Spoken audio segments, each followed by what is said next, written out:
तो आज हम डाइजेस्टिव सिस्टम के बारे में पढ़ेंगे। हमने पहले की कक्षाओं में पढ़ा था, हमने रेस्पिरेटरी सिस्टम के बारे में पढ़ा था और फिर हमने देखा था कि हमारे जो थे रेस्पिरेटरी सिस्टम में हमारे शरीर में ऑक्सीजन जाती है, ब्लड में जाती है। फिर हमने ब्लड के बारे में पढ़ा था कि जो ऑक्सीजन है वो ब्लड के माध्यम से ही जो है एक एक अंग तक पहुंचती है। जब वो ऑक्सीजन हमारे एक एक अंग तक पहुंचती है तो वहां पे एक प्रक्रिया होती है, केमिकल रिएक्शन होता है, जिससे कि ऊर्जा उत्पन्न होती है। ऊर्जा उत्पन्न होने के साथ साथ ही वहां पर कुछ ऐसे गैसें उत्पन्न होती हैं जो कि हमारे शरीर के लिए ठीक नहीं है, जैसे कि कार्बन डाइऑक्साइड। फिर वही कार्बन डाइऑक्साइड वापस जो है ब्लड में मिल जाती है और फिर वो हम जो है सांस के माध्यम से उसको बाहर निकाल देते हैं। तो जो ये हमारी केमिकल रिएक्शन जो होता है, जहाँ पे ऊर्जा होती है, ऑक्सीजन हमारे ब्लड में पहुंचती है जब एक एक सेल तक, तो वहां पर हमारे जो केमिकल रिएक्शन होता है, ऊर्जा उत्पन्न होती है। तो वो ऊर्जा उत्पन्न होने में ऑक्सीजन के साथ साथ हमारे कुछ न्यूट्रिएंट्स की भी जरूरत पड़ती है, कुछ जो हमारे पोषक तत्वों की जरूरत पड़ती है। दोनों ही मिलके, ऑक्सीजन और वो पोषक तत्व मिलके ही ऊर्जा को उत्पन्न करते हैं। तो वो जो पोषक तत्व होते हैं वो हमें कहाँ से मिलते हैं? खाने के द्वारा। तो खाना जो हम खाते हैं उसकी जो पाचन क्रिया हमारे शरीर में होती है वो हमारे पाचन तंत्र के माध्यम से होती है। तो आज हम डाइजेस्टिव सिस्टम के बारे में पढ़ेंगे। तो डाइजेस्टिव सिस्टम जो है बेसिकली हमारे उसमें क्या होता है, सबसे पहला तो डाइजेशन का काम जो है, पाचन का काम होता है। बड़ा ही कॉम्प्लेक्स चीज है बेसिकली, स्ट्रक्चर्स में काफी सारे जो है फेजेस आते हैं। तो पाचन क्रिया में क्या होता है, पाचन का काम होता है कि किसी भी जो होती है बहुत ही कॉम्प्लेक्स चीज को सिंपल चीज में कन्वर्ट करना। ठीक है, जटिल चीज को वो बिल्कुल सरल में कर देता है, क्योंकि हमारे ब्लड के अंदर जो भी चीज जाती है वो बहुत ही सरल वाली जाती है, जो कि इजीली आर पार हो सके, आप ऐसा मान के चल सकते हैं। तो खाना पीना जो हम खाते हैं वो डायरेक्टली ऐसे ब्लड में नहीं जाता, उसमें जो पोषक तत्वों के रस होते हैं वो हमारे ब्लड में घुलते हैं। तो वो जो पोषक तत्व होते हैं उनको रसों में कन्वर्ट करने का काम डाइजेस्टिव सिस्टम करता है। तो उसमें हमारे जो इंजेशन होता है, जब आप खाना जो है ऑब्वियसली मुंह से ही खाते हैं हम लोग। खाना हम जब मुंह में डालते हैं उसका इंजेशन प्रोसेस होता है। फिर जो है डाइजेशन होता है, जो पेट में जाकर हमारा जो है पाचन क्रिया शुरू होती है, वहां पर हमारा खाना जो है अच्छी तरह से उसको छोटे छोटे जो है विभाजित किया जाता है, उसको रसों में कन्वर्ट किया जाता है। फिर वो जो रस होते हैं वो हमारे ब्लड के अंदर जो है एब्जॉर्ब होते हैं, वहां पर उनको चूस लिया जाता है, वो एसिमिलेशन होता है।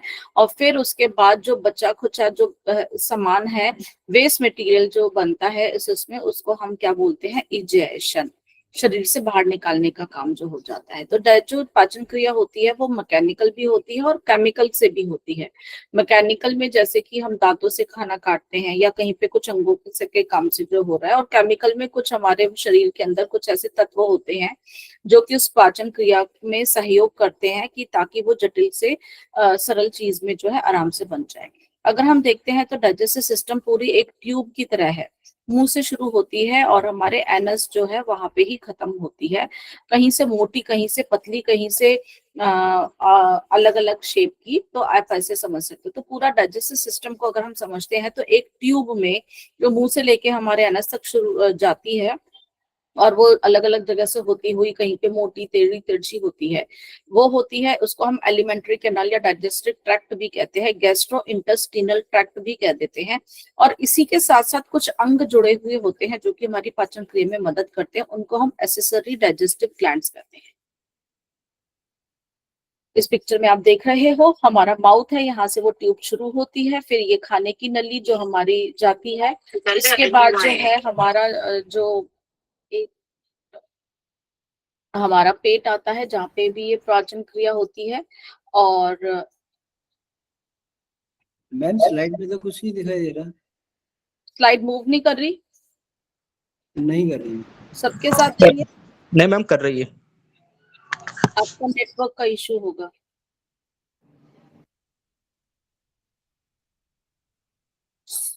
सबको दिखाई दे रही है ना स्लाइड?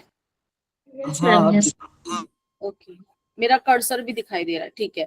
तो ये हमारा जो है स्टमक है, स्टमक के बाद ये हमारी आंतें हैं, और आंतें फिर ये बड़ी आंतों से होता हुआ जो भी भोजन है वो हमारे जो वहां पर जो बेकार का जो बच जाता है, बचा खुचा है, वो यहाँ से बाहर निकल आता है हमारे रेक्टम से, एनस से, ठीक है। तो ये है। इसी के साथ साथ कुछ ऐसे भी अंग जुड़े हुए हैं जो पाचन क्रिया में मदद करते हैं, जैसे कि हमारे मुंह में लार ग्रंथियां हैं, सलाइवरी ग्लैंड्स होती हैं, लीवर है, गॉल ब्लैडर है, ये भी मदद करते हैं, पेनक्रियाज है, ये भी मदद करता है। कुछ और भी हमारे अंग जो है, अपेंडिक्स है जैसे, ठीक है। तो ये हमारा पूरा मिलके बनाता है डाइजेस्टिव सिस्टम। तो अब एलिमेंट्री कैनाल क्या है, बेसिकली वही एक ट्यूब है जो कि मुंह से शुरू होके हमारे एनस तक जाती है, और ये जो है लगभग लगभग 30 फीट लंबी होती है, ठीक है ना। एलिमेंट्री कैनाल के पार्ट्स होते हैं, जैसे माउथ है, हमारा मुख है, फिर मुख जो उसकी माउथ कैविटी है, बक्कल कैविटी भी बोलते हैं, फेरिंग्स होता है, फेरिंग्स हमारे रेस्पिरेटरी का भी एक पार्ट होता है, इसको हमने पहले पढ़ा था। फिर खाने की नली जो ईसोफेगस कहलाती है, फिर हमारा जठर जो है, जो हमारा पेट जो बेसिकली है, स्टमक है, फिर हमारी आंतें हैं, दो तरह की होती है, एक तो बीच में छोटी और साइड वाली बड़ी, और उसके बाद ये हमारा, और हमारे जो इसके साथ साथ जो हमारे ऑर्गन जो लगते हैं, ग्लैंड्स लगते हैं बेसिकली, वो हमारे होते हैं सराइवली ग्लैंड्स हैं, और फिर हमारे लीवर है और पेनक्रियास है, ये भी हमारे पाचन क्रिया में जो है मदद करते हैं। अब जो मुख का जो है हम देखेंगे, डाइजेशन जो मुख में होता है, जब आप खाना खाते हो, दांतों से काटते हो, जीभ से उसको रोल ऑन करते हो, तो ये सारा खाने की जो पाचन क्रिया है यहीं पे शुरू हो जाती है। तो यहाँ पे आप दांतों से काटते हो, जीभ से उसे करते हो, तो ये हमारा मैकेनिकल डाइजेशन यहीं से शुरू हो जाता है, यांत्रिक पाचन शुरू हो जाता है। मैस्टिकेशन करते हो मतलब चबाते हो, काटते हो फिर चबाते हो, है ना। पहले आपने भोजन को काटा, दांतों से काटा, फिर पीछे के जो जबड़े जो दांत होते हैं वो उसको चबाने में और मदद करते हैं। तब यहाँ पर हमारे जो कुछ एंजाइम्स होते हैं वो हमारे भोजन को क्या करते हैं, तरल में बनाते हैं, क्योंकि ब्लड के अंदर कोई भी हार्ड चीज तो जाएगी नहीं, लिक्विड मतलब जो चीज कन्वर्ट होगी रसों रसों के माध्यम से वो अंदर एब्जॉर्प्शन होगा, तो यहाँ पे तरल बनाया जाता है। फिर उसके बाद जब वो थोड़ा सा लिक्विड हो जाता है, फिर उसको आगे हम निकलते हैं, वो खाना नीचे जाता है, जिसको स्वेलिंग या डिग्लूटिएशन कहते हैं। फिर वहां पर भी जो नीचे जाता है, ये ऐसे ही अपने आप तो चला नहीं जाता, जो खाने की नली में जो हमारा पेरिस्टालिक मूवमेंट भी होता है, तो वहां पर भी हमारा क्या होता है, जैसे केंचुआ चलता है, उस मूवमेंट के थोड़ा थोड़ा आगे आगे बढ़ता रहता है, और यहीं पर हमारा केमिकल रिएक्शन भी शुरू हो जाता है, क्योंकि जो हमारी यहाँ पे लार की ग्रंथियां हैं, वो अपना कुछ जो है एंजाइम्स यहाँ पर जो भेज देती हैं, जिससे कि वो खाना हमारा जो है तरल पदार्थ होता है, तो यहाँ पर केमिकल डाइजेशन और मैकेनिकल डाइजेशन दोनों शुरू हो जाते हैं। क्लियर, आगे चलते हैं। तो हमारे जो है हम जो मानव हैं, तो जो बेसिकली मैमल्स जो होते हैं, जो स्तनपानी जीव होते हैं, उनकी जो प्रक्रिया जो होती है मुंह में ही हो जाती है। जो कुछ जो होते हैं उनकी खाना जो है ना, मुंह खा तो लेते हैं, लेकिन पेट में उनकी पाचन क्रिया होती है। तो हमारे जो है पाचन की शुरुआत हमारे मुंह से ही हो जाती है, तो हम दांतों से जब काटते हैं फिर चबाते हैं, तो उसके बाद हमारे जो है लार जो है लार ग्रंथियों से निकलना शुरू हो जाता है, जिसके अंदर हमारे एंजाइम्स होते हैं, वो हमारे खाने को वहीं पर ही खाने का जो है मैकेनिज्म जो हमारे तोड़ने का शुरू हो जाता है। तो हमारे जो निवाला जो हमने खाया होता है भोजन का, उसमें लार मिल जाती है। लार हमारी डेली लगभग लगभग 1 से 1.5 लीटर तक बनती है, और जो लार हमारी होती है उसका पीएच हमने पिछली कक्षा में बात करी थी जब ब्लड के बारे में पढ़ा था, ये हमारी थोड़ी सी स्लाइटली एसिडिक थी। ब्लड का कितना पीएच था, स्लाइटली एल्कलाइन था, याद होगा आपको, ठीक है। तो पीएच हमारा जो 7 सलाइवा, अराउंड। हाँ स्लाइटली एसिडिक है, ठीक है ना, और ताकि वो आराम से हमारा भोजन जो है पच जाए, और फिर हमारे जो एंजाइम्स प्रेजेंट होते हैं वो हमारे यहाँ पर कार्बोहाइड्रेट्स के ऊपर काम करते हैं, ठीक है। तो स्टार्च को बेसिकली कार्बोहाइड्रेट जो अब जब हम आप पढ़ोगे आगे खान पान के बारे में, न्यूट्रिएंट्स के बारे में, डाइट के बारे में, तो वहां पे हमारे जो कार्बोहाइड्रेट्स होते हैं, कार्बोहाइड्रेट्स में हमारे स्टार्च जो तोड़ते हैं, ये यहीं पे कार्बोहाइड्रेट का पाचन मुंह में ही शुरू हो जाता है। तो जो सलाइवरी जो हमारा जो होता है एमाइलेज, वो हमारा जो है इसको हम ये टाइलिन हमारा, तो ये हमारा जो है टाइलिन जो है उसको हम जो हमारे उसको एंजाइम होता है जो कि कार्बोहाइड्रेट के ऊपर काम करता है। तो टाइलिन किस पे काम करता है? केवल पके हुए भोजन पे काम करता है, राइप या कुक्ड स्टार्च। ठीक है, अगर कच्चा होगा उसको नहीं पचा पाता है। कच्चा जैसे कुछ लोग आलू कच्चा खा लेते हैं, चावल कच्चे खा लेते हैं ना, कहते हैं कि नहीं, कोई भी खाना पीना पका होगा, फल फ्रूट आपका पका हुआ है या आपके जो खाना जो हमारा पका हुआ है ये उसके ऊपर ही काम करता है, कच्चे के ऊपर काम नहीं करता। इसलिए कभी भी कच्चा नहीं खाना चाहिए, नहीं तो फिर उसकी पाचन क्रिया नहीं हो पाती है। तो स्टार्च जो होता है बेसिकली अभी मैंने बताया था वो कार्बोहाइड्रेट का ही होता है। टाइलिन जो है स्टार्च के ऊपर काम करता है और उसको छोटे छोटे जो है तत्वों में तोड़ना शुरू कर देता है। तो हमारे मुंह के अंदर जो स्टार्च का सिर्फ 30% ही जो है उसका पाचन होता है, बाकी हमारे आगे की जो है आंतों में होता है, बाकी का 70% हमारी आंतों में होता है। और हमारे सलाइवा में कुछ हमारे ऐसे भी एंजाइम्स होते हैं, एंटी बैक्टीरियल होते हैं, कि अगर हमारे खाने पीने में कुछ इस तरह के जो बैक्टीरिया अगर हैं तो वो उनको भी मारता है। तो हमारा शरीर हमारे को बहुत ही प्रोटेक्शन करता है, लेकिन फिर भी इसका मतलब ये नहीं है कि हमें अपने खाने पीने का कुछ भी आप जंक फूड वगैरह है ऐसी चीजें खाओ कि धीरे धीरे क्या होता है फिर हमारी शरीर की रोग प्रतिरोधक क्षमता घटने शुरू हो जाती है। तो अपने शरीर को अच्छे से काम करता रहे तो आप उसके अपने भोजन पे भी ध्यान दें। ठीक है, उसके बाद एबनोर ग्लैंड की डिश जो होती है वो डॉर्सल सरफेस पे होती है, जो हमारे जीभ के नीचे की तरफ होती है। वहां पे हमारा कुछ एंजाइम का स्राव होता है जो कि लिंगुअल लाइपेज एंजाइम कहते हैं। ये हमारे जो ये एंजाइम माउथ कैविटी में तो इनएक्टिव रहते हैं, लेकिन जब ये खाने के साथ मिलकर हमारे पेट में पहुंचते हैं तो ये हमारे क्या कर जाते हैं, ये पाचन क्रिया शुरू कर देते हैं, पेट के अंदर जाके करते हैं। तो लाइपेज या लाइपेज लिपिड के ऊपर काम करता है, मतलब जो हमारे फैट है उसके ऊपर ये उसको डाइजेशन में जो है मदद करता है। तो ये हमारा ट्राइग्लिसराइड जो है ये हमारा उनको फैटी एसिड और इन सब में हमारा ये कन्वर्ट करता है। तो बेसिकली ये फैट की डाइजेशन में मदद करता है। अब मुंह से जो हमारा खाना आता है, मैं एक बार देख लेती हूँ कोई और नहीं, हाँ, मुंह के बाद हमारा खाना जो आता है वो हमारा मुंह का जो पिछला हिस्सा होता है उसको हम बोलते हैं ग्रसनी या फेरिंग्स, उसमें आता है। ग्रसनी जो है, फेरिंग्स जो है, हमने देखा था हमारे नाक का भी हिस्सा था जब हमने रेस्पिरेटरी सिस्टम पढ़ा था। तो जहां से हमारी सांस जाती है, और मुंह के हिस्से को हमने ओरोफेरिंग्स के बारे में पढ़ा था। उसके बाद हमारे गले का भी एक हिस्सा होता है, तो वो वाला पार्ट होता है जहाँ पे ये दोनों मिल रहे होते हैं। तो ये जो पार्ट होता है कुछ हमारा फेरेंक्स के पीछे वाला, जहां पर हमारी सांस भी हमारा खाना पीना दोनों इकट्ठे ही जा रहे होते हैं। तो बेसिकली कॉमन पैसेज है हमारे सांस का भी और हमारे हवा के लिए भी और खाने के लिए भी। तो मुख्य जो हमारा जीभ का ऊपर जो तालू होता है जिसको हम हार्ड पैलेट बोलते हैं, जहाँ पे हम अपनी जीभ को रोल ऑन करके करते हैं, फिर पीछे की तरफ सॉफ्ट पैलेट करते हैं, तो वो हमारा आप उस दर का पार्ट को आप समझ सकते हो। तो हमारा फेरेंक्स किससे बनता है, जो ओरल कैविटी का जो पोस्टीरियर जो पीछे का सॉफ्ट पैलेट होता है, और C7 मतलब हमारा सर्वाइकल वर्टिब्रा 6 के बीच में बेसिकली पाया जाता है। ठीक है, ये फनल शेप का होता है, कीप के आकार का होता है। आप ये देखोगे यहाँ पे ये चौड़ा हो रहा है, यहाँ पे चौड़ा हो रहा है, नीचे पतला हो रहा है, और खाना पीना एक साथ जाता है। इसके 3 पैसेज से। नाक वाला हिस्सा बताया था आपको नेजल कैविटी या नेजोफेरेंक्स कहते हैं, मुंह वाला हिस्से को ओरोफेरेंक्स बोलते हैं, गले वाले हिस्से को लैरिंजोफेरेंक्स कहते हैं। अब यहाँ से खाना होता हुआ जाता है हमारे गले में, गले में लैरिंग्स के पास से होता हुआ गुजरता है, एग्जैक्टली जो है हमारे श्वास नली में नहीं जाता। तो वहां पर क्या होता है कि ये भी एक कॉमन एरिया होता है कि हमारा खाना सीधा वहां से खाने की नली में ही जाए। तो जो गलेट होता है जो ईसोफेगस में खुलता है, यहाँ पे सीधा जो है हमारा वो ईसोफेगस में खुलता है, और जो हमारा उसको हम गलट बोलते हैं। और जो सांस वाली नली जो होती है वो ट्रैकिया की तरफ जाती है, वहां पर उसको जो हम बोलते हैं ग्लॉटिस। ग्लॉटिस के ऊपर एक ढक्कन होता है जो कि हमारे ट्रैकिया में जाता है, लैरिंग्स का पार्ट जो होता है ये हमारा ढक्कन होता है, ताकि हमारा सांस की नली में हमारा खाना नहीं चला जाए। ठीक है, तो गलट से गुजरकर हमारा खाना जो है हमारे ईसोफेगस में पहुंचता है, और ग्लॉटिस से होकर हमारा जो है सांस हमारे नीचे पहुंचती है। ग्लॉटिस के ऊपर एक ढक्कन होता है जिसको बोलते हैं एपिग्लॉटिस, जो कार्टिलेज का बना होता है।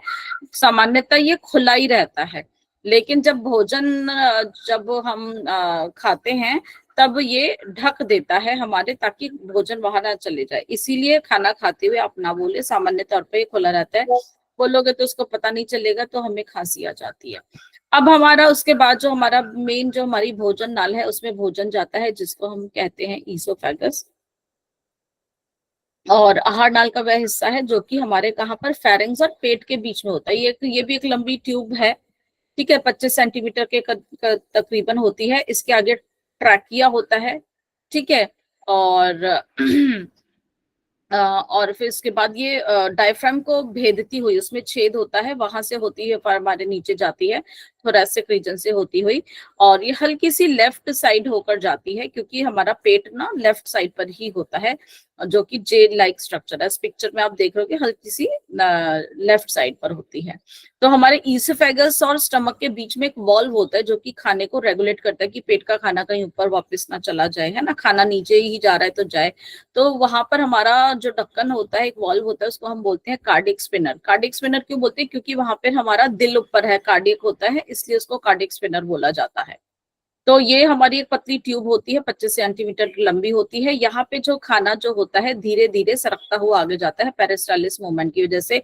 अब इसके अंदर हमारे कोई दांत या कोई एंजाइम नहीं होते हैं, ठीक है, तो इसीलिए आप अपने मुंह में ही दांतों से अच्छे से भोजन को पचा लो, नहीं तो फिर यहाँ पे आगे अब कोई ऐसे नहीं है कि जो इसके ऊपर काम करेंगे, इसको पचाएंगे, इसलिए मुंह में ही खाना दांतों की मदद से अच्छे से पचा ले। और इसके अंदर कोई एंजाइम्स भी होते हैं जो कि इसकी पाचन क्रिया करेंगे। ये सिर्फ यहाँ पर आगे जो है मुंह से जो है नीचे पेट में भोजन ले जाने का काम करती है। हाँ, इसके अंदर आपका थोड़ा सा म्यूकस जरूर होता है, ताकि जो खाना है वो आराम से सरकता हुआ, जो फिसलता हुआ आराम से पेट में चला जाए। और ईसोफेगस हमारा कुछ हद तक हम इसको वॉलंटरी मसल्स और कुछ हद तक इनवॉलंटरी मसल्स कहेंगे, क्योंकि हम नहीं भी चाहते हमारा खाना नीचे जाता है, लेकिन कई बारी हम अपना खाना, कुछ वो होता है ना, जल्दी जल्दी से टकने की करते हैं, तो कई बारी हम इसको अपनी मर्जी से कर लेते हैं। तो केंचुए की जो मूवमेंट होती है, पेरिस्टालिस मूवमेंट की मदद से ही ये जो है खाना आगे जाता है, और ये हमारा आगे जो स्वेलिंग में मदद करता है। अब उसके बाद हमारा पेट में खाना जाता है, तो आहार नाल का जो हमारी ट्यूब है, ये सबसे ज्यादा फैला हुआ हिस्सा होता है, इसको हम स्टमक कहते हैं। ईसोफेगस और इंटेस्टाइन के बीच में पाया जाता है, जे शेप का होता है, मस्कुलर ऑर्गन होता है, ठीक है ना, और थोड़ा सा टेढ़े की तरफ होता है, इसकी जो है थोड़ा सा तिरछे की तरफ होता है। और जब खाना नहीं होता तो ये सिकुड़ा हुआ होता है, जैसे झुर्रियां पड़ी हुई, खाना आते ही ये फूल जाता है, और फिर पूरा अच्छे से जो है इसमें जो खाना भर सके। तो ऊपर वाला हिस्सा थोड़ा सा जो है आपका कॉन्वेक्स वाला जो है, यहाँ पर इसको हम lesser greater curvature, lesser curvature कहते हैं। तो यहाँ पर जो है ऊपर वाला जो है हमारा ये लेसर कर्वेचर है, कम आप देख रहे हो, नीचे वाला हमारा ग्रेटर कर्वेचर है, ठीक है, ये हमारे होते हैं। तो हमारा ये ग्रेटर कर्वेचर है नीचे वाला, ये इसको हम कहेंगे, और ये लेसर कर्वेचर है। इसके 4 पार्ट्स होते हैं, ठीक है। सबसे पहला जो हमारा यहाँ पर एक जो हमारा कार्डियक स्पिंटर मैंने बताया था, एक यहाँ पे एक ढक्कन कह लो या वॉल्व बोलो, जो एंट्री को कंट्रोल करता है, उसके पास का हिस्सा होता है कार्डियक होता है। फिर उसके हमारी मेन बॉडी होती है। तो थोड़ा सा आप देखोगे ऊपर की तरफ हिस्सा रहता है, इसको हम फंडस बोलते हैं। यहाँ तक बेसिकली कई बार इतना ये खाली ही रहता है ये पोर्शन, वैसे तो फंडस होता है, बॉडी होती है। बॉडी के बाद फिर जब आंतों में जाने से पहले का जो हिस्सा होता है वो हमारा पाइलोरस कहलाता है, ठीक है। ये 4 हिस्से हैं, कार्डियक, फंडस, बॉडी और ये पाइलोरस। पाइलोरस के पार्ट होते हैं, पाइलोरस पे भी एक स्फिंक्टर होता है जिसको हम पाइलोरिक स्फिंक्टर बोलते हैं। ये भी जब खाना, क्योंकि ये बंद होते हैं स्फिंक्टर, खाना अच्छे से यहाँ पे पचे, जो भी टाइम लेता है 3 से 4 घंटे तक पाचन में टाइम लगता है, फिर वो ढक्कन खुल जाता है, आगे जाते हैं। तो अब यहाँ पर जो डाइजेशन का जो काम होता है वो यांत्रिक रूप में मथने के काम आता है। यहाँ पर जो होता है खाना जो होता है, यहाँ के कुछ लिक्विड के साथ, जो हमारे पेट के जो लिक्विड होते हैं उनके साथ मिल जाता है, और जैसे दही को मथते हैं, तो यहाँ पर इसी तरह से उसका जो है, जो भी खाना खाया होता है उसका रस जो है इसी तरह से मथा जाता है, चर्निंग मूवमेंट होता है, ताकि जितने भी हमारे जो भी रस हैं वो हमारे भोजन में अच्छे से वो सब मिल जाए। थोड़ा सा ये जैसे आप घोल सा तैयार करते हो ना चीले के लिए, सॉर्ट ऑफ इस तरह से हमारा ये बन जाता है। और यहाँ पर हमारे बहुत सारे एंजाइम्स भी इसके ऊपर काम करना शुरू कर देते हैं, तो जो रासायनिक हमारा पाचन क्रिया वो भी शुरू हो जाती है। तो कौन सी यहाँ पर पाचन क्रिया ज्यादा होती है? हमारी लिपिड की और प्रोटीन की। कार्बोहाइड्रेट की मुंह में शुरू हो गई थी, बाकी आंतों में होगी, तो लिपिड और प्रोटीन की यहाँ पर शुरुआत हो गई है। ठीक है, और भी होती है, लेकिन प्रोटीन और लिपिड की यहाँ पर होती है। अब जो कार्डियक पार्ट होता है, क्योंकि हमारा हृदय के समीप पाए जाते हैं, इसलिए इसके जो है कार्डियक पार्ट कहते हैं। फंडस पार्ट मैंने अभी बताया, वहां पर गैस और एयर भरी रहती है, ऊपर का खाली भाग है। और आमाशय का जो ये मेन जो है बॉडी है, यहीं पर ही पाचन क्रिया होती है। और फिर जो बाहर निकलने का जो पीछे का भाग है, वो हमारा पाइलोरस है। तो स्मॉल इंटेस्टाइन में जाने से पहले वहां पर एक स्फिंक्टर रहता है। ठीक है, तो पाइलोरिक पार्ट जो है हमारा, वो वहां पर स्मॉल इंटेस्टाइन के ड्यूोडेनम जो है जाने का।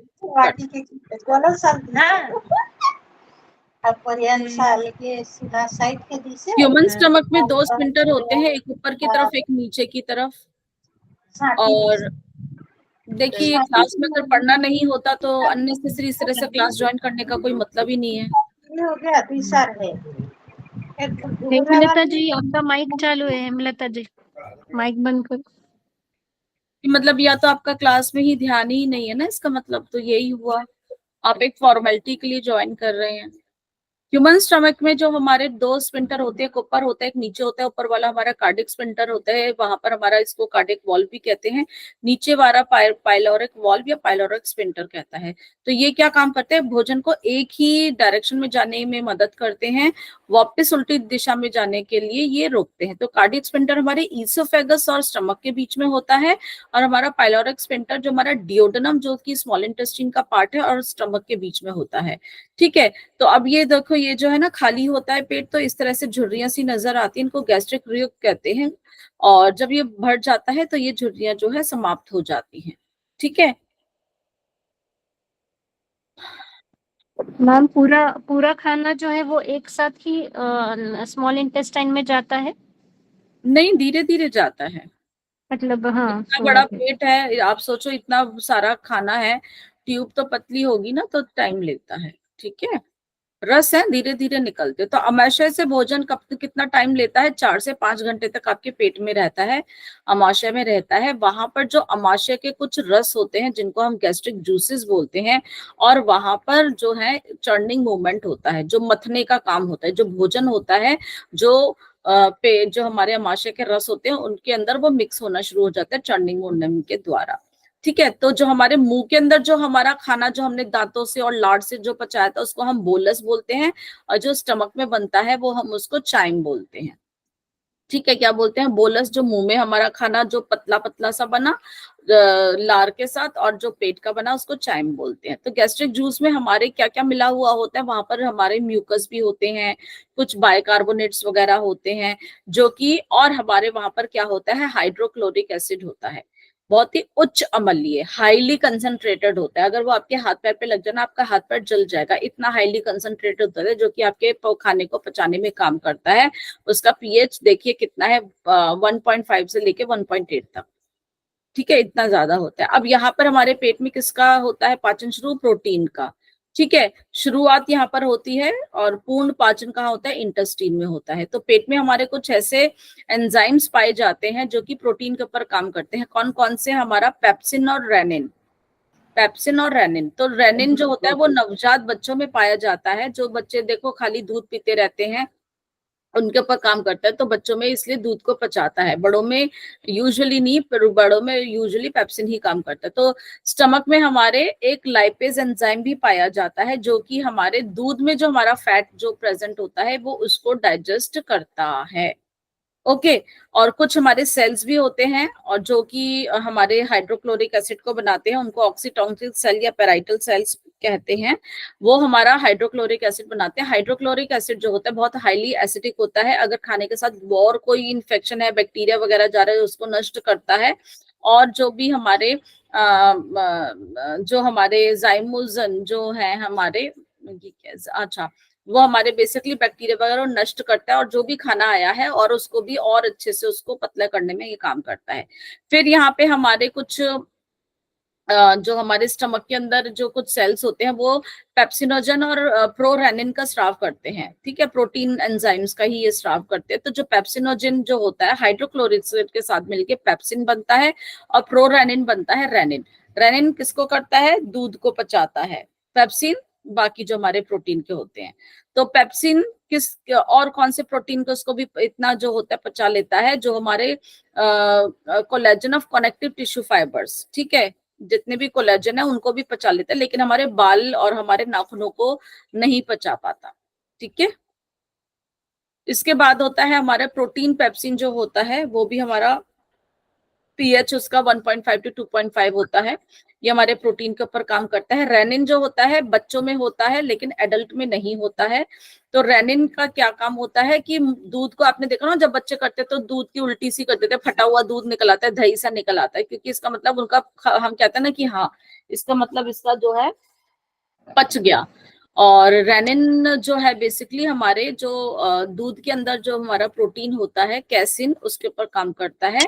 और कैसिन हमारा बेसिकली प्रोटीन ही है, तो वो सॉल्युबल प्रोटीन को इनसॉल्युबल में कर देता है, जिसकी वजह से हमारा जो है वो बच्चों का जो दूध होता है वो थोड़ा सा फटा हुआ वो निकालते हैं, ठीक है।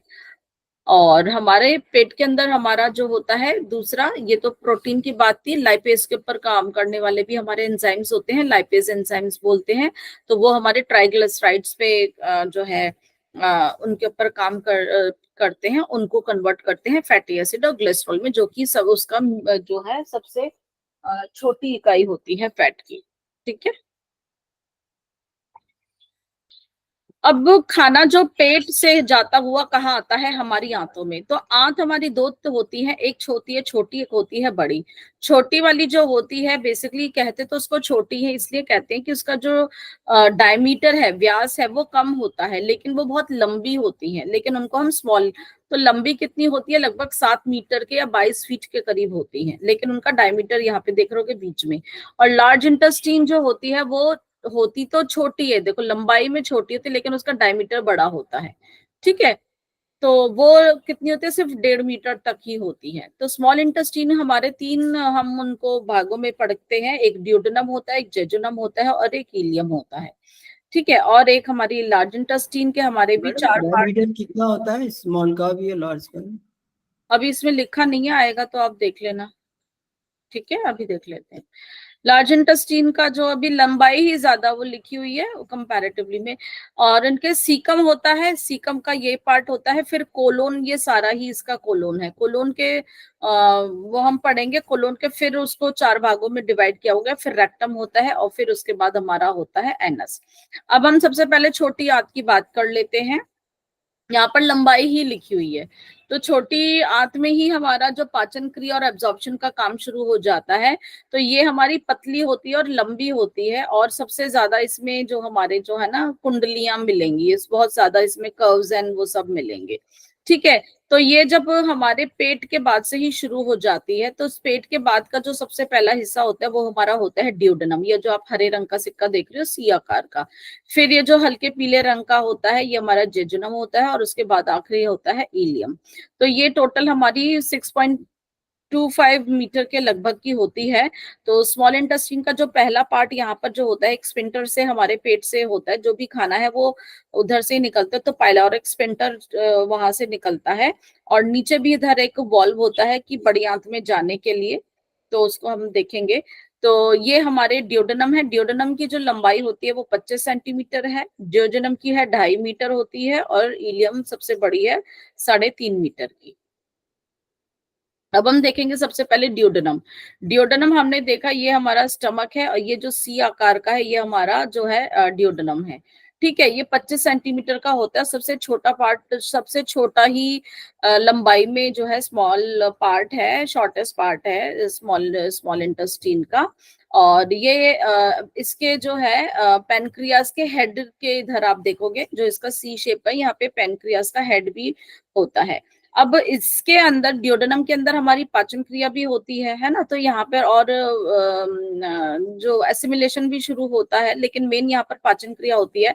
तो यहाँ पर हमारे 2 रस आते हैं, क्योंकि इंटेस्टाइन के अंदर खुद का कोई रस बनता नहीं है, इसके अंदर 2 रस आते हैं। 2 रस कहाँ से आ रहे हैं, एक पेनक्रियास से आ रहा है, और आप देखोगे ये जो है हमारा लिवर है, लिवर से जो कुछ आपको टहनियां ब्रांचेस सी दिख रही है ना गॉल ब्लैडर से जुड़ी हुई, और एक ट्यूब वहां से आ रही है, और एक आती है पैनक्रियास से।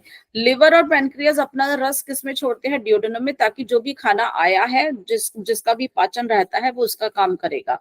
तो इसको हम बोलते हैं लिवर से जो आ रही है उसको हेपेटिक डक्ट बोलते हैं, ठीक है, हेपेटोपेनक्रियाटिक डक्ट, क्योंकि ये हमारे पैनक्रियाज से उससे भी मिली हुई है हेपेटोपेनक्रियाटिक डक्ट।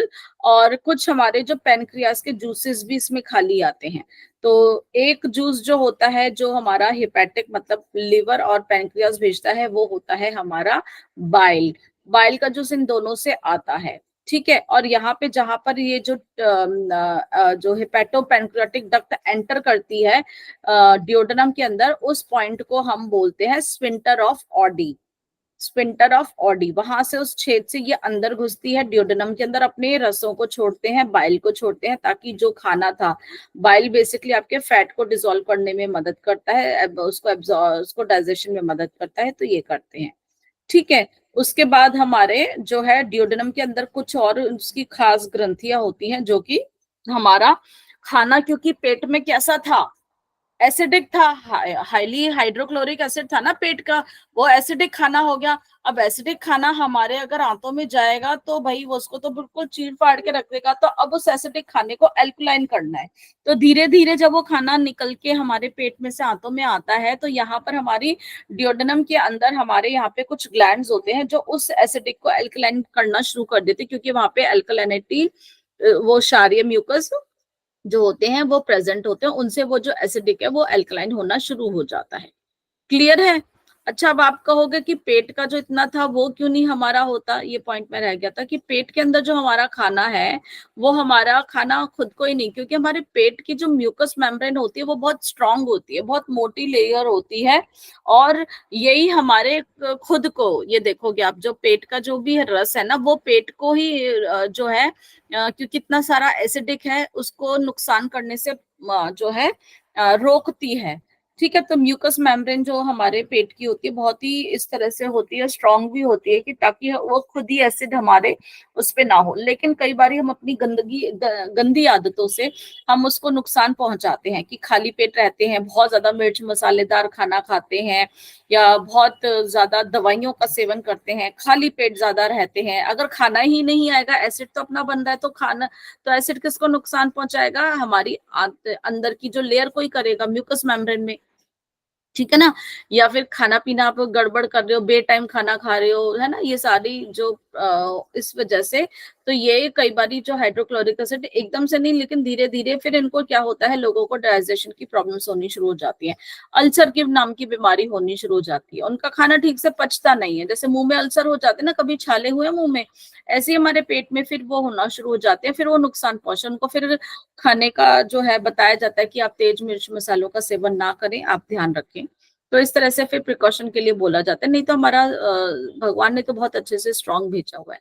अब डियोडेनम के बाद फिर हमारी आती है जेजुनम। जेजुनम 2.5 मीटर के करीब इसकी लेंथ होती है, और ये डियोडेनम और इलियम के पाई जाती है। अब यहाँ पर इसका जो भोजन का यहाँ पर हमारा क्या है, यहाँ पर अवशोषण करना है, एब्जॉर्प्शन करना है।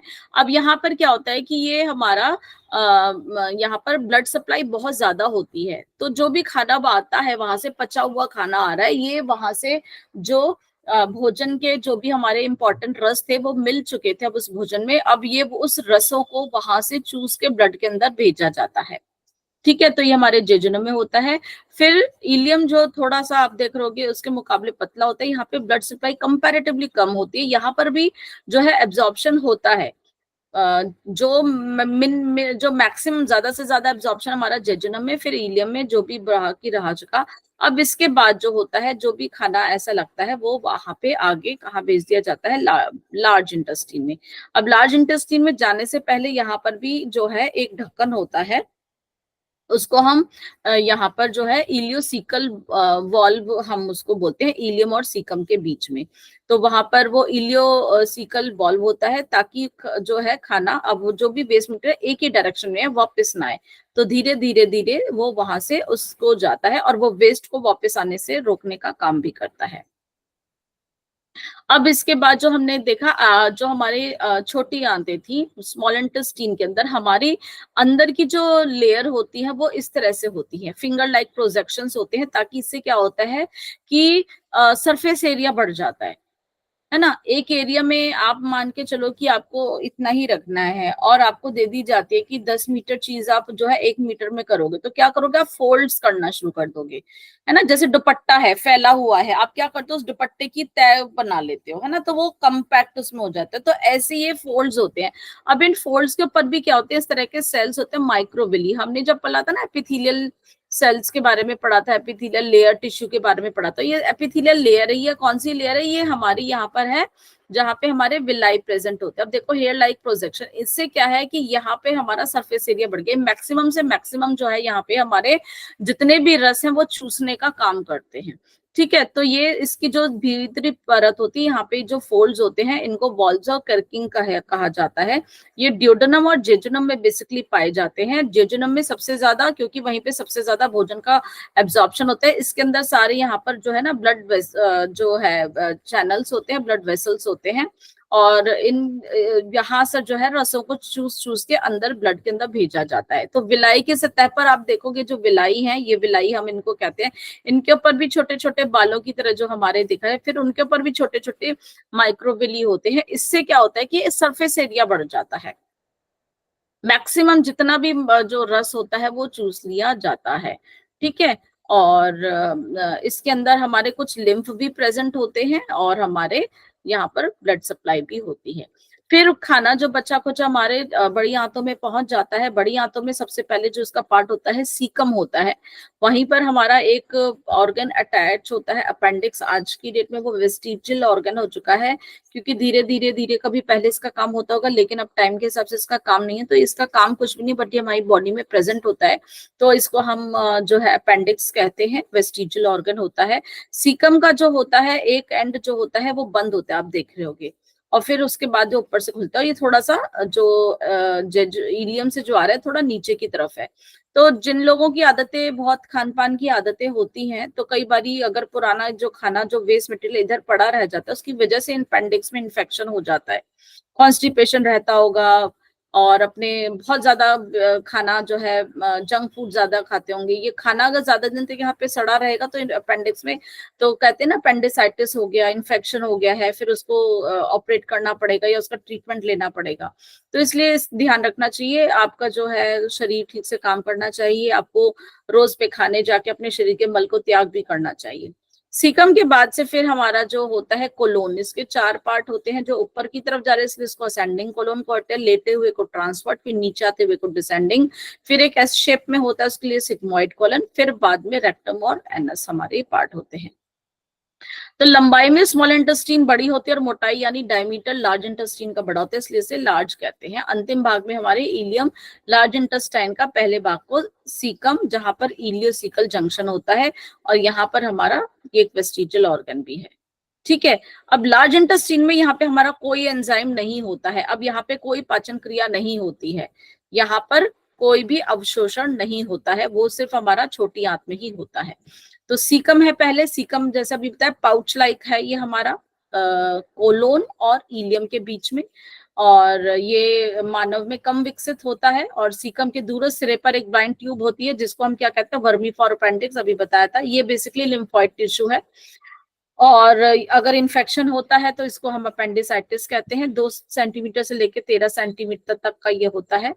फिर हमारा आता है कोलोन के 4 पार्ट होते हैं। कोलोन जो है थोड़ा मोटा है स्मॉल इंटेस्टाइन का कंपैरेटिवली, और सीकम से कम, सीकम देखो क्या ज्यादा मोटा है, ठीक है ना।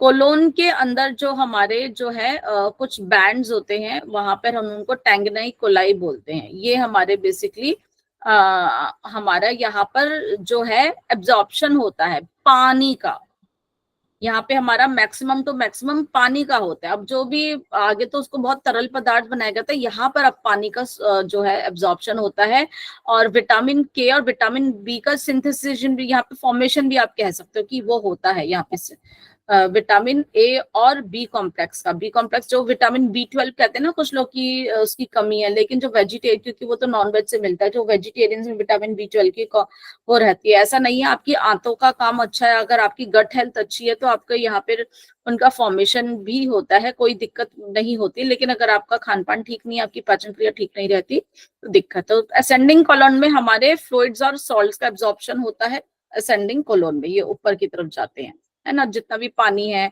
वो सब, और कुछ सॉल्ट्स का भी। ट्रांसवर्स कॉलन में remove more water from waste, फिर उसके बाद भी जो बच्चा खुचा है वो यहाँ पर बिल्कुल उसे निकाल दिया जाता है। तो एक आपका जो ड्राई टाइप का जो वेस्ट मटेरियल है, बिल्कुल ड्राई नहीं तो होता है, अगर आप ऑलरेडी अगर पानी कम ही पी रहे हो तो उनको बहुत ही स्टूल जो है वो फिर ड्राई आता है ना, लेकिन ठीक है वहां से मैक्सिमम पानी निकाला जाता है। फिर उसके बाद जो वेस्ट मटेरियल बनता है वो यहाँ पर जो है नीचे यहाँ पर होल्ड हो जाता है। ब्रेन को फिर मैसेज आता है आपको कि भैया आपके जो है ना मल बहुत ज्यादा है, आप इसको बाहर निकालो। फिर जब ये सिंगबॉयड कॉलन से होता हुआ फिर आपका आप रेक्टम जब आता है और फिर एनस पे आप खोल के उसको बाहर की तरफ निकाल देते हो। ठीक है, ये है रेक्टम, नीचे का पार्ट जो है रेक्टम, और फिर उस बिल्कुल नीचे का एनस। तो लास्ट पार्ट है ये एलिमेंट्री कैनाल का। एनल कैनाल हमारी सिर्फ 4 सेंटीमीटर लंबी होती है, और उसके बाहर भी हमारे 2 स्पिंटर मसल्स होते हैं जो हमारी मर्जी से और एक हमारी बिना मर्जी के चलते हैं। तो जो हमारा इंटरनल वाला होता है, इंटरनल एनल स्पिंटर जो होता है वो हमारी वो इनवॉलंटरी होता है, वो हमारी मर्जी से नहीं चलता। तो कई बच्चों को देखा होगा कि वो बिल्कुल कंट्रोल नहीं कर पाते हैं, या बहुत जोर से प्रेशर आ रहा होता है तो उनके कपड़े खराब हो जाते हैं। और बाहर वाला हमारी मर्जी से होता है, एक्सटर्नल स्पिंटर। अगर हम लगता है कि होल्ड करना है थोड़ी देर तो हम अपने जो है स्टूल पास करने से पहले उसको होल्ड भी कर लेते हैं। तो जो खाने पीने की हमने बातें करी थी कि हम जिसको पाचन की ये बात बोल रहे थे, तो यहाँ पर कार्बोहाइड्रेट का सबसे छोटा यूनिट जो कन्वर्ट होता है वो ग्लूकोज में होता है, फ्रुक्टोज में होता है, गैलेक्टोज में। ब्लड में यही हमारे इजीली मिलते हैं। अगर हम कार्बोहाइड्रेट देंगे कॉम्प्लेक्स में वो नहीं मिक्स होता, ब्लड में हमारे यही मिक्स होते हैं, और ब्लड से फिर वापस जहां पर वो और चीजों में जहां पर एनर्जी देने के लिए भी यही यूज होते हैं। ठीक है, ऐसे ही प्रोटीन का स्मॉलेस्ट यूनिट क्या होता है, अमाइनो एसिड्स। हमारे कुछ अमाइनो एसिड्स जो होते हैं वो बहुत एसेंशियल होते हैं, लगभग 9 के करीब वो होने ही चाहिए। नहीं होते हैं तो हमारे भोजन में कमी होती है, और फिर हम इनके जो इनकी कमी की वजह से हम कुछ बीमारियों से भी ग्रसित हो जाते हैं। ऐसे ही लिपिड का जो वसा का जो स्मॉलेस्ट यूनिट होता है वो फैटी एसिड और ग्लिसरॉल होता है। तो कोई भी कार्बोहाइड्रेट, प्रोटीन और लिपिड बेसिकली इनमें कन्वर्ट होने चाहिए ब्लड में एब्जॉर्प्शन के लिए। तो फूड जो एब्जॉर्ब हुआ हमारे इंटेस्टाइन में वो फिर पोर्टल वेन के द्वारा कहाँ पे जाता है, लिवर के पास जाता है। ठीक है, ब्लड तो लेकर आया इनको, ग्लूकोज को, फ्रक्टोज को, फिर उसके बाद जो ये कहाँ जाते हैं, ये पोर्टल वेन के माध्यम से हमारी चले गए लिवर में। लिवर में अगर हमारा खाना पीना का, अगर मान लो आपने ज्यादा फैट लिया है तो आपका स्टूल कैसा बनेगा, पेल येलो। और अगर आपने आयरन की मात्रा ज्यादा लिया तो आपका स्टूल ब्लैक कलर का हो सकता है। प्रोटीन ज्यादा लिया है तो आपके खाने में स्मेल ज्यादा होगी, क्योंकि अमाइनो एसिड ज्यादा बनेंगे नाइट्रोजन के की वजह से। अब हम बात कर लेते हैं अपने लीवर के बारे में कि हमारा एसेसरी ऑर्गन था। लीवर का क्या काम है, लीवर बेसिकली एक जूस बनाता है जिसको हम कहते हैं बाइल। बाइल हमारे जो है फैट को पचाने में इसका सबसे बड़ा रोल है। और जब बच्चा जो भ्रूण अवस्था में होता है, मतलब माँ के पेट में होता है, एम्ब्रियो के उसमें होता है, तो हमारे आरबीसी हमारे यहीं पर ही लीवर में ही बनते हैं, जिसको हम कहते हैं होम्योपोसिस।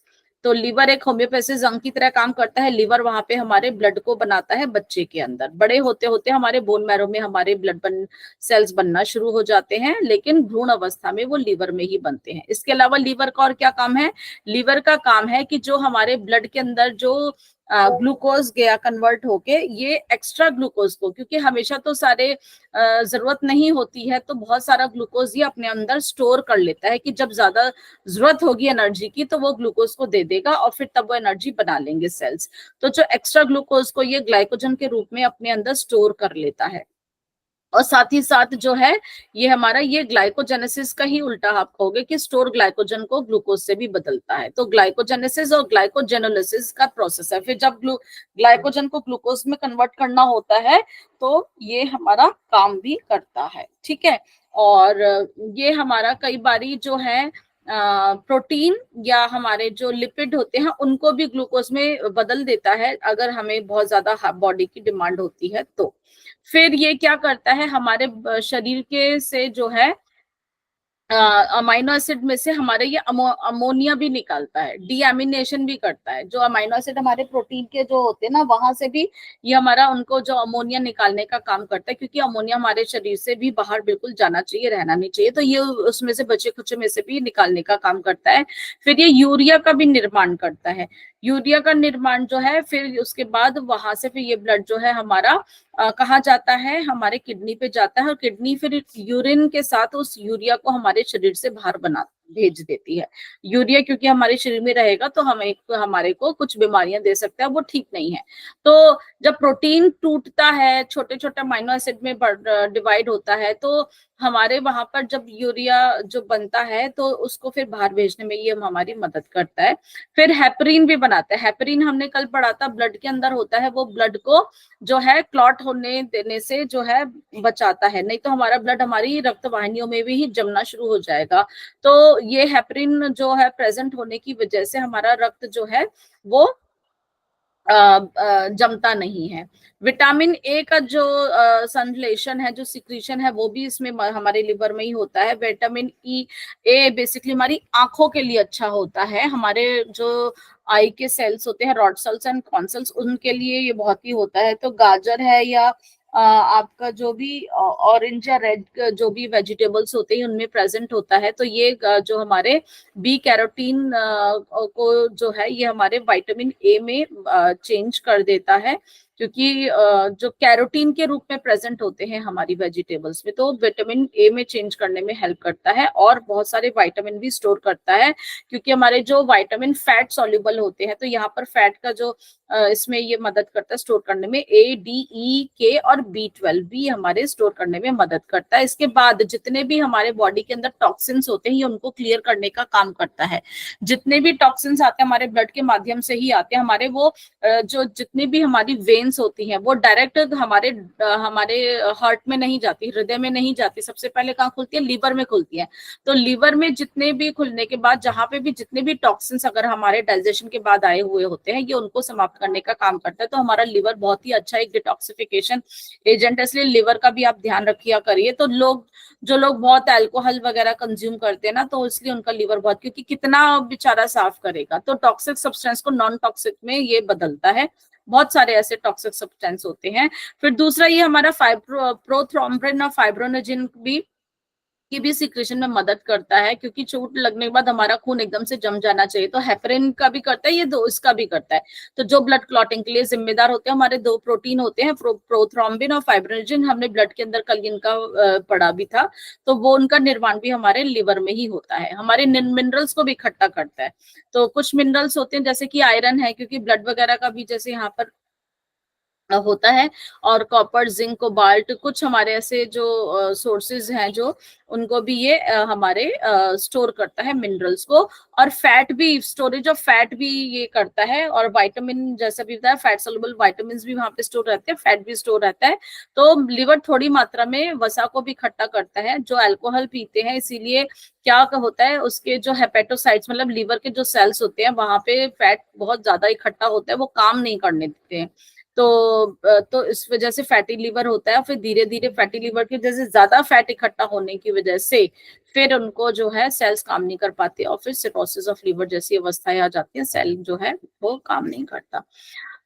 फिर हमारे कुछ जो है जीवाणुओं का, बैक्टीरिया का जो है भक्षण करता है, बचाता है। और वसा की बड़ी बूंदों को छोटी बूंदों में भी तोड़ता है। मल्सिफिकेशन ऑफ फैट, जिसको हम कहते हैं बाइल, बेसिकली बाइल जो है वो फैट को तोड़ने में मदद करता है। एल्बुमिन प्रोटीन का भी करता है, और लिम्फ का भी यहाँ पर निर्माण स्थान होता है। जो बाइल जूस होता है बेसिकली वो हमारा जो लिवर सेल से ही बनता है। और बाइल जूस इकट्ठा, लेकिन लिवर का काम बनाने का है, इकट्ठा हमारे गॉल ब्लैडर में होता है। लगभग 500 से 600 ml तक हमारा जो है बनता है। और बाइल थोड़ा सा अल्कलाइन होता है, 7.8 से लेके 8.6 तक होता है। कोई एंजाइम्स प्रेजेंट नहीं होते। कलर उसका थोड़ा सा येलोइश टू ग्रीन होता है। पित्त सुना होगा ना, आपने देखा होगा। तो बेसिकली उसके अंदर हमारे कुछ पिगमेंट्स होते हैं, कौन से, बिल्यूरिबिन और बिल्यूवर्डिन। बिल्यूरिबिन येलो कलर देता है, बिल्यूवर्डिन ग्रीन कलर देता है। तो जितने भी हमारे ये जो पिगमेंट्स होते हैं, ये बाइल सॉल्ट्स में जो पित्त लवण के उसमें सोडियम ग्लाइकोलेट और सोडियम टारोलेट होते हैं। तो बाइल का बेसिकली काम क्या है, तो जो फैट जो इकट्ठा होता है उसको तोड़ने का काम करता है, एक तरह से एमल्सिफिकेशन ऑफ फैट जो होता है। तो डाइजेशन जो होता है फैट का वो इसी वजह से होता है। अब देखा होगा ये ऊपर लीवर दिख रहा है, लीवर से जो आ रहा है ट्यूब्स, इसमें बाइल निकलता है और स्टोर होता रहता है गॉल ब्लैडर में। क्योंकि अगर आपने कुछ ज्यादा ही मिर्च मसालेदार भोजन खाया, बहुत ही शाही पनीर जैसा, कुछ छोले भटूरे ऐसे खाए, तो आपको ज्यादा मात्रा में बाइल चाहिए। और लिवर सिर्फ बनाता है ड्रॉप बाय ड्रॉप, वो इकट्ठा नहीं करता, तो ज्यादा मात्रा में फिर आपके गॉल ब्लैडर से ज्यादा मात्रा का निकलेगा, ताकि आपके वो सब जो है भोजन ऐसा वो पचा ले आराम से। तो फिर वो हमारा बाइल जूस जो है हमारे ड्यूडेनम में जाएगा, और ड्यूडेनम जो है हमारे उस खाने को एल्कलाइन भी बनाता है, यहाँ पे उसका डाइजेशन भी हो जाएगा, और ताकि हमारा पाचन क्रिया अच्छी से रहे। तो it's not a true digestive juice basically, क्योंकि इसमें कोई एंजाइम नहीं होता बाइल में, इसलिए ये भोजन को अकेला ऐसा पचाता नहीं, सिर्फ ये फैट की बड़ी बूंदों को छोटे बूंदों में कन्वर्ट करता है, और ये हमारे फिर बाद में हमारे जितने विटामिन हैं, फैट सॉल्युबल विटामिन हैं, उनकी एब्जॉर्प्शन में जो है मदद करता है। अगर गॉल ब्लैडर का हटा दोगे तो क्या होगा, वही बात मैंने आपको बोली कि फिर उनको खाने पीने की दिक्कत होगी। इसलिए उनको, जिनका भी गॉल ब्लैडर रिमूव हो जाता है, पथरी वगैरह हो जाती है, तो उनको बोला जाता है कि आप है ना थोड़ी थोड़ी देर में खाइए, बहुत ज्यादा हैवी भोजन ना लीजिए, और अपने जो है बहुत ज्यादा फैट वाला भोजन नहीं करना है ना। तो क्योंकि बाइल जूस स्टोर नहीं हो पाएगा, तो डाइजेशन जो आपका स्पेशली फैट है वो होगा, और फूड आपका एल्कलाइन भी इतनी जल्दी नहीं बनेगा, टाइम लेता है, तो इतनी जल्दी जल्दी आपको अपने खाने का ध्यान रखना है। तो बाइल जूस में क्या क्या मिला होता है, एक तो पानी होता है H2O 92 to 98%, उसमें कुछ बाइल सॉल्ट्स होते हैं, अभी हमने देखे थे, बाइल पिगमेंट्स होते हैं, बिलिवर्डिन। कोलेस्ट्रॉल भी इसमें होता है, और लेसिथिन, सोडियम, पोटेशियम वाले हमारे कुछ सॉल्ट्स होते हैं।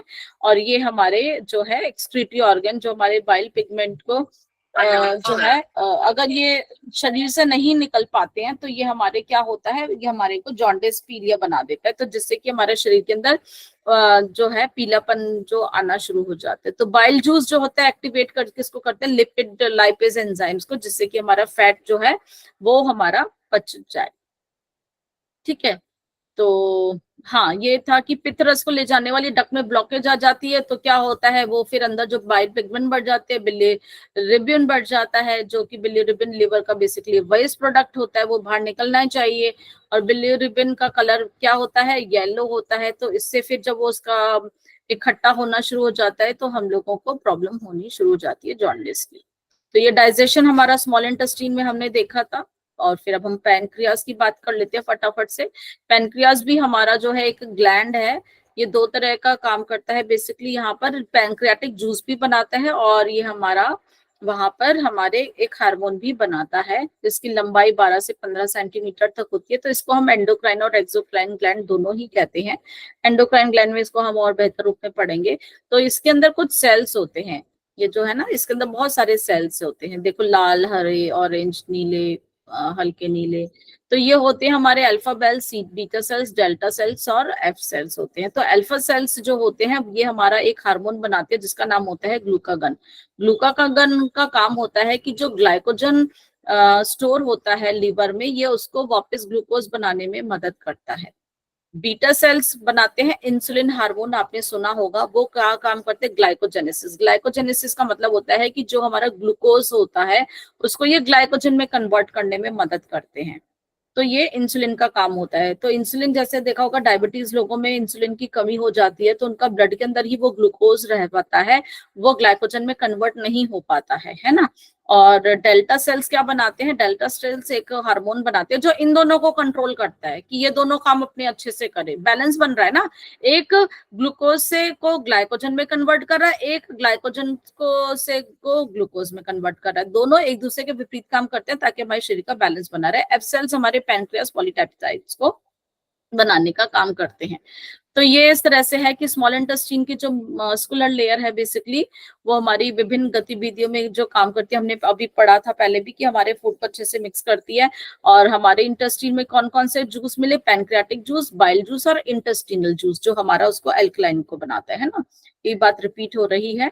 तो इस तरह से हमारे जो एंजाइम्स होते हैं, पैनक्रियाटिक जूस में होता है ट्रिप्सोनिजिन, ट्राइमोट्रिप्सोनिजिन, प्रो कार्बोक्सी पेप्टाइड्स, और हमारे उसके अंदर दूसरे एंजाइम्स अमाइलेज, लाइपेज, न्यूक्लियस, ये सारा मिलकर हमारे भोजन को पचाने में मदद करते हैं और ये सारा एक कॉम्प्लेक्स जूस बना देते हैं। और जो कि पैनक्रियाटिक जूस बेसिकली उसका पीएच स्लाइटली एल्कलाइन होता है और ये हमारे आंतों में जाता है, जहां पे हमारा ट्रिप्सोनिजिन जो होता है वो एक्टिव में बदल जाता है और हमारे जो इनएक्टिव जो ट्रिप्सिन जो होते हैं काइमोट्रिप्सोनिजिन वो एक्टिव में बदल जाते हैं और हमारे फिर डाइजेशन में इनका रोल होता है। तो ट्रिप्सोनिजिन इनएक्टिव फॉर्म में होता है, एंटेरोकाइनेज मतलब पेट में हमारी आंतों में जाके एक्टिव फॉर्म में चेंज हो जाते हैं और ये सारे ही हमारे जो हैं चेंज हो जाते हैं, फिर हमारे डाइजेशन में मदद करते हैं।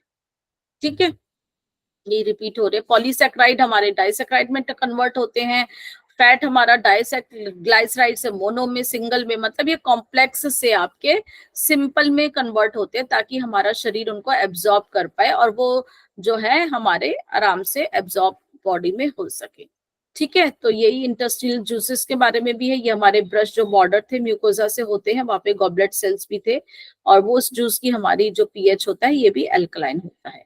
तो ये सारे जूसेस जो होते हैं ये हमारे थोड़ा स्लो बताओ होते हैं। थोड़ा। ये हाँ, मेरा टाइम एक्चुअली हो चुका है और ये लास्ट मूवमेंट चल रहा है। ये सारे एंजाइम्स होते हैं जो कि डाइजेशन में मदद करते हैं। क्लियर, ये लास्ट था।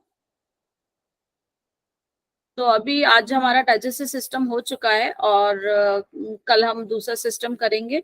अभी किसी को कुछ पूछना है तो 1 मिनट में फटाफट पूछ लीजिए, हम ओवर टाइम हो चुके हैं। मैम आज के लिए